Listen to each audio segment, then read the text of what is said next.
Bandante, ano nangyari dyan sa papayang yan? Yan. Kita nyo, kababa ng papaya. Ang dami ng bunga, busog na busog siya sa bunga. Dahil lang yan dyan sa... Yan po, napakababa po ng papaya. Pero Kita nyo naman, oh, ang bunga. Oh. ang dami na po ng bunga niya. Napakarami ng bunga niyan. Hindi lang, napitas na. Yan, oh. Kita nyo naman, oh. Ang gaganda.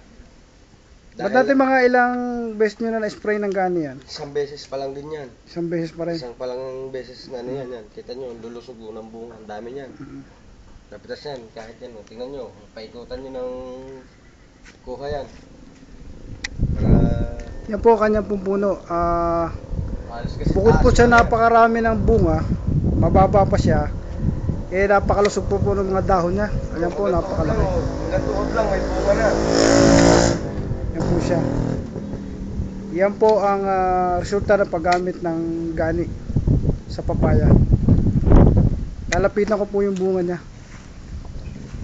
Yan po siya. Napakarami, ikutan mo pare ito. Yan po siya.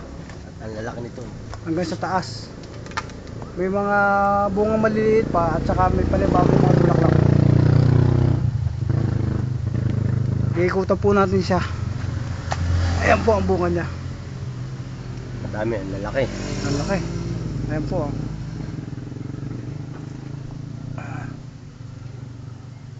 Ang dami po ng bunga niya.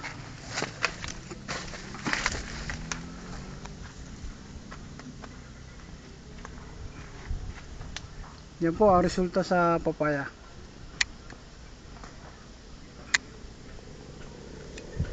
Bandante, ano po masasabi niyo paggamit ng gani sa papaya? Yan, epektibo, napakaganda. Kaya kayo, gumamit na rin kayo ng gani. Para ang halaman nyo yan, makita nyo naman, gumanda ng ganyan. At bumunga ng marami.